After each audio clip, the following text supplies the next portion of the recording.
Ya, baik penonton setia di seputar kita news dimanapun Anda berada. Jumpa lagi dengan saya Muhammad Hanif. Selamat datang di podcast di seputar kita news. Hari ini kita akan membahas tentang penerimaan calon TNI AD di tahun 2025 ini. Narasumber kita kali ini adalah langsung Pak Dandim. Pak Dandim, beliau adalah Letkol Infanteri Armal Dandim 1414 Tanah Toraja. Dalam podcast kali ini kita akan membahas tentang jalur-jalur penerimaan, persyaratan, proses seleksi, transparansi, karir, dan motivasi menjadi prajurit TNI AD. Nah, apa saja sih sebenarnya yang menjadi persyaratan, dan kita akan bertanya pada Pak Dandim. Nah, Pak Dandim bisa dijelaskan sedikit tentang apa saja dan bagaimana penerimaan calon anggota TNI AD tahun 2025 mulai dari SEPA, Secapa hingga Tamtama. Baik, terima kasih Pak Hanif. Assalamualaikum warahmatullahi wabarakatuh. Salam sejahtera untuk kita semua. Salam. Sebelum saya mulai, mungkin saya izin memperkenalkan diri. Nama Letkol Infanteri Armal, jabatan Komandan Kodim 1414 Tator. Ini membawahi dua wilayah, yaitu wilayah Tanah Toraja, Kabupaten Tanah Toraja, dan Kabupaten Toraja Utara. Itu untuk sekedar sekilas perkenalan diri.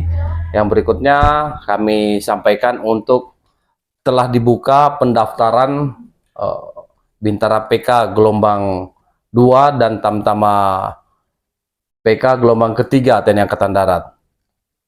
Sesuai dengan pertanyaan tadi, untuk pendaftaran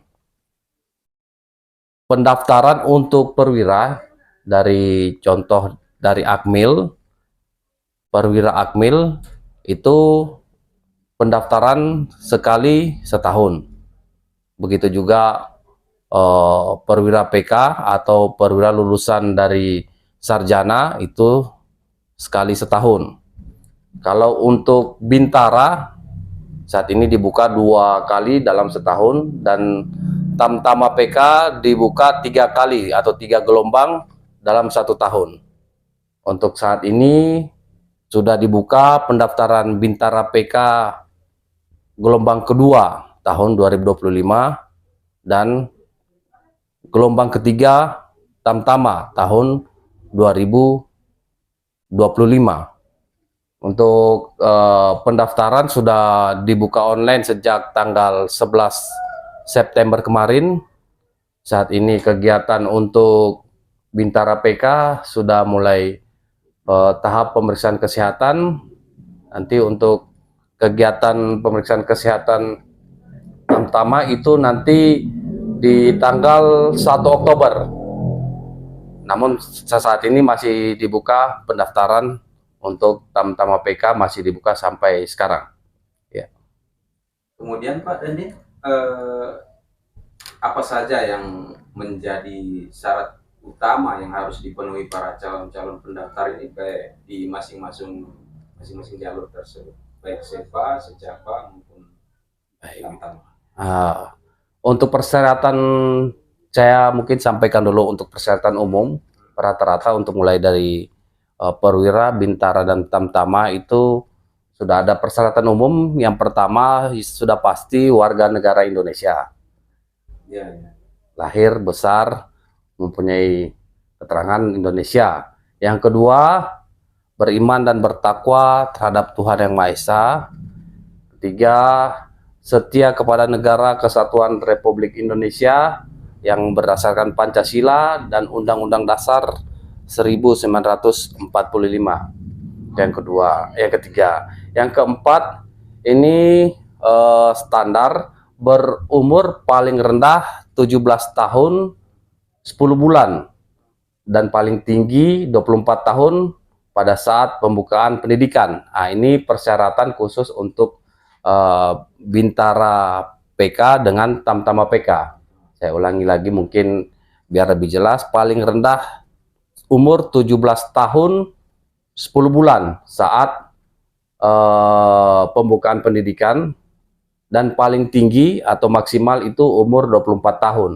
Ini ada perubahan, tahun-tahun sebelumnya adalah 22 tahun, sekarang diperpanjang untuk umur 24 tahun. Persyaratan yang kelima, ini persyaratan masih umum, tidak mempunyai catatan kriminalitas. Itu yang dikeluarkan oleh kepolisian, sehingga itu menjadi suatu patokan juga untuk penerimaan. Yang keenam, sehat jasmani dan rohani, dan tidak berkacamata, termasuk berikutnya yang ketujuh, tidak sedang kehilangan hak menjadi prajurit berdasarkan putusan pengadilan yang telah memperoleh kekuatan hukum tetap.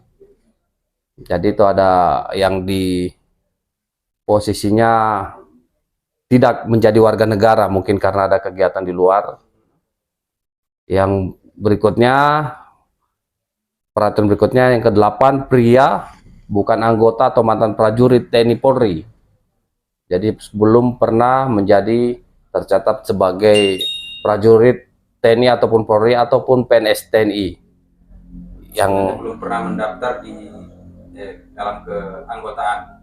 ya, TNI Polri, ya. kalau mendaftar tidak akan masalah, namun kalau sudah terdaftar sudah pernah jadi anggota TNI atau Polri maupun TNI, PNS TNI, itu sudah tidak bisa lagi.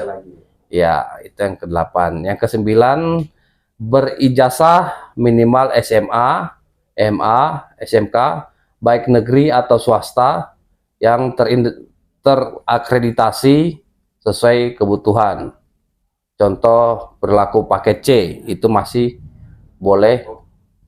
Paket C masih boleh? Ya, masih boleh melaksanakan pendaftaran. Yang ke-10, belum pernah menikah dan sanggup ditempatkan di mana saja.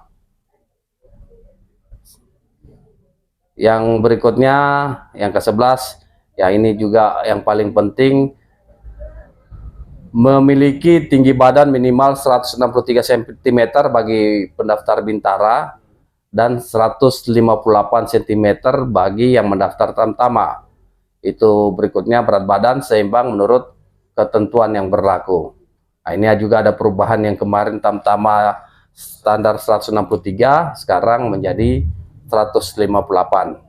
Oh, 158 sudah boleh mendaftar? Ya, untuk khusus yang Tamtama. Tamtama. Ya, jadi ada dua peraturan kebijakan yang menjadi penekanan. Mungkin umur yang awalnya maksimal 22 tahun, sekarang 24 tahun, dengan tinggi badan khususnya yang Tamtama yang sebelumnya 163 dan sekarang tinggi 158, dapat diterima sebagai anggota TNI khususnya Angkatan Darat. Ya. Ada 11 persyaratan, Pak, ya? Ya, 11 persyaratan umum untuk pendaftaran. Nah, kemudian Pak, bisa dijelaskan untuk tahapan-tahapan seleksi ini yang harus dilalui, misalnya tes administrasi, kesehatan, tes psikolog, jasmani hingga tes wawancara, ini ada sesuatu Pak yang bisa disampaikan dalam hal itu? Baik, untuk pendaftaran mungkin tahapan seleksi yang pertama otomatis pendaftaran. Pendaftaran itu dimulai dari pendaftaran online secara terbuka. Itu bisa dilihat di website resmi TNI Angkatan Darat, yaitu website rekrutmen TNI. Itu pendaftaran dibuka secara umum. Setelah melaksanakan pendaftaran secara online, nanti akan ada kegiatan validasi. Validasi ini untuk pengecekan oleh administrasi dan seterusnya, ini dilaksanakan di Agendam. Bisa juga langsung ke Kodim untuk mengecek bahan-bahan apa saja yang dibutuhkan dalam melaksanakan seleksi. Setelah Kodim melaksanakan pengecekan, bisa bergerak atau berangkat ke Ajendam. Dalam hal ini kalau di wilayah Tator dan Torut, Ajendamnya berada di Makassar atau di Kodam 14 Hasanuddin. Kemudian Pak, ini masalah transparansi Pak ya. Ya. Ini kan banyak masyarakat yang menanyakan bahwa ada nggak pendaftarannya, gimana nggak, berapa biayanya, bagaimana ini memastikan bahwa TNI AD sendiri memastikan penerimaan ini bebas dari pungutan liar atau praktik-praktik yang nggak sehat. Baik, terima kasih pertanyaannya. Ini sangat bagus dan ini memang yang kita harus tekankan karena banyak yang menganggap masuk TNI itu membayar. Ya. Namun kami sudah pastikan, ini juga dari pimpinan Angkatan Darat, pimpinan Kodam maupun kami, kita sudah sepakati bahwa menjadi prajurit TNI Angkatan Darat adalah gratis dan tidak dipungut biaya apapun. Sehingga apabila ada oknum dari tentara atau PNS yang mengiming-imingkan masuk dengan imbalan biaya, itu jangan dipercaya. Dan lebih bagus dilaporkan. Silahkan dilaporkan. TNI Angkatan Darat, Kodim, Kodam membuka laporan jika ada oknum-oknum yang berbuat seperti itu. Itu pun kita sudah ditekankan penerimaan ini benar-benar bersih tanpa ada pungutan apapun. Tidak ada sama sekali. Nah, kemudian kalau kita umpamanya nih masyarakat mau melapor, ya, umpamanya ini kemana melapornya? Baik, ini juga sudah disampaikan ke satuan-satuan jajaran dari Angkatan Darat. Ini ada WhatsApp pengaduan terkait rekrutmen prajurit di nomor. Nah, ini dicantumkan nomor handphone dari komando atas, bisa melaporkan ke nomor WA, kami bacakan 0813 10 50074. Kami ulangi 0813 10 50074. Ini calon dapat mengirim pesan melalui WA jika ada penyimpangan tentang atau pengaduan tentang seleksi calon prajurit, calon bintara atau tamtama. Sehingga Angkatan Darat berusaha untuk melaksanakan transparansi. Jadi tidak ada, kita murni untuk pendaftaran ini tidak ada pungutan biaya sama sekali. Dipastikan benar-benar. Dipastikan. Jika ada yang berbuat, silakan bisa laporkan kemana saja, Babinsa, ke Kodim, ke Dandim, dan Ramil, ataupun pejabat-pejabat yang ada terkait dalam satuan-satuan di sekitarnya. Untuk pendaftaran resmi atau kanal-kanal resmi, adakah posko di mana masyarakat untuk mencari info yang valid tentang pendaftaran ini? Ya, yang paling valid itu sebenarnya sudah secara online itu di website penerimaan TNI Angkatan Darat. Namun kalau belum bisa masuk dalam website, tidak ada jaringan, bisa memanfaatkan atau berkoordinasi langsung ke Babinsa yang ada di wilayah, berkoordinasi dengan Babinsa. Sehingga bisa diarahkan, Babinsa akan mengarahkan kemana harus melakukan pendaftaran atau kemana harus bertanya untuk pendaftaran tersebut. Nah, setelah lulus setelah lulus ya Pak dari pendaftaran, bagaimana jenjang karir yang ditempuh lulusan SEPA, Secapa dan Tantama ini mengarah ke mana? Apakah di sini ataukah di luar atau ada penempatan khusus misalnya? Kalau penempatan itu setelah diterima sebagai prajurit Angkatan Darat, itu sudah ada perjanjian siap ditempatkan di mana saja. Ya, jadi intinya kita ini sebagai prajurit TNI adalah prajurit Angkatan Darat, prajurit nasional, sehingga bukan prajurit daerah. Kemanapun ditempatkan harus siap. Jadi tidak mesti bahwa oh saya mendaftar di Toraja nih misalnya, Ya, saya akan kembali di Toraja, nggak seperti itu Pak ya?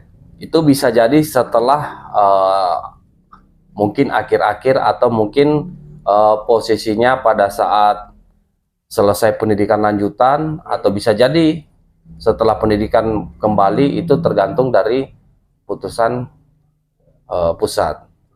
Namun kebanyakan sebagai tentara nasional, kita ini sebagai nasional rata-rata siap untuk ditempatkan di mana saja. Berarti nggak ada istilahnya kita menunggu pimpinan ya, kita ditempatkan di mana saja. Iya, kita Siap harus pokoknya. siap. Jadi dalam persyaratan pun itu nanti ada dinyatakan, itu akan perjanjian siap akan ditempatkan di mana saja. Ya, Apa yang bisa menjadi tolak ukur?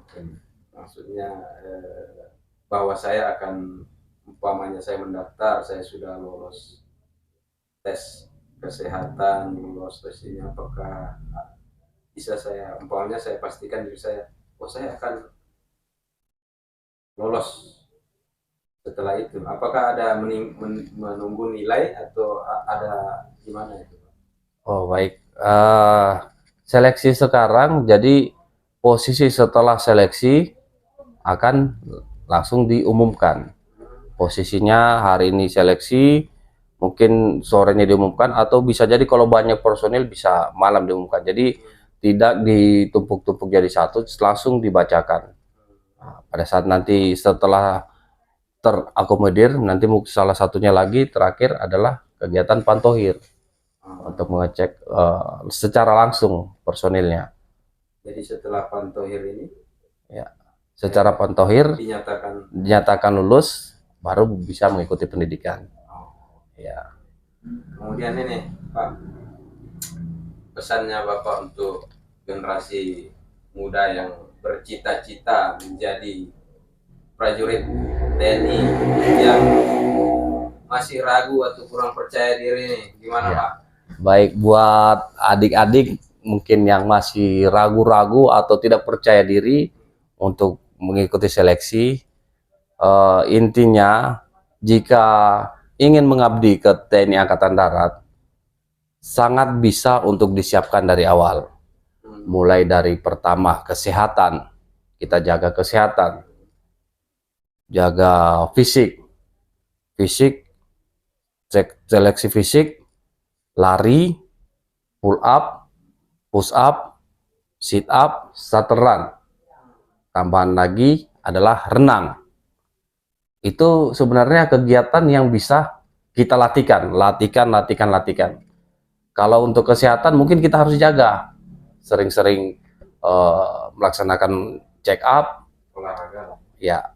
Kalau kesehatan mungkin check up dalam. Jadi kalau bisa dilihat fisik sehat, namun di dalam kurang sehat kan tidak termasuk juga. Karena banyak yang ngelihat, oh secara fisik siap, sehat, tapi memiliki riwayat penyakit. Nah, sehingga sebaiknya melaksanakan pengecekan dahulu, check up dalam dan luar untuk kesehatan. Jadi untuk yang lain, masalah fisik, renang, saya rasa semua bisa dilatih. Jika ada keinginan, pasti bisa dilatih. Tapi kalau saya gigi hilang satu, Ya. Saya mau mendaftar nih, tapi gigi saya hilang sejak awal gitu. Boleh, Ya. biasa bisa diterima. Nah, kalau gigi itu ada tahap-tahapnya, ada stakes 1, stakes 2, stakes 3. Namun itu sudah digolongkan dari semua kesehatan. Jadi kalau misalkan seperti itu kan bisa diobati atau ditambah, Tambah, ya. sehingga perlunya konsultasi langsung dengan orang kesehatan. Oh, iya. Ya, jadi ada tahap-tahapnya. Apa yang kurang di kesehatan diobati, diperbaiki. Kan biasa kadang ada yang nggak pede, aduh Ya. aduh gimana saya sudah ompong ini, kurang satu lah, Ya. kurang lengkap lagi, gimana? Nah, ini kan banyak yang tanya. Banyak yang tanya, iya. Kadang itu belum daftar sudah mundur kan? Nah, jadi ternyata ada perbaikan atau gimana? Iya. Ya, bisa dilihat dari tingkatan kesehatan ya. Iya. Ditambal pun boleh. Kalau tambal untuk kesehatan penilaian kami kurang tahu karena bukan orang kesehatan, namun sebaiknya ke dokter untuk mengecek apakah gigi bolong satu bisakah ditambal atau mungkin tanam gigi, ya kami bisa koordinasi ke kesehatan, langsung kesehatan.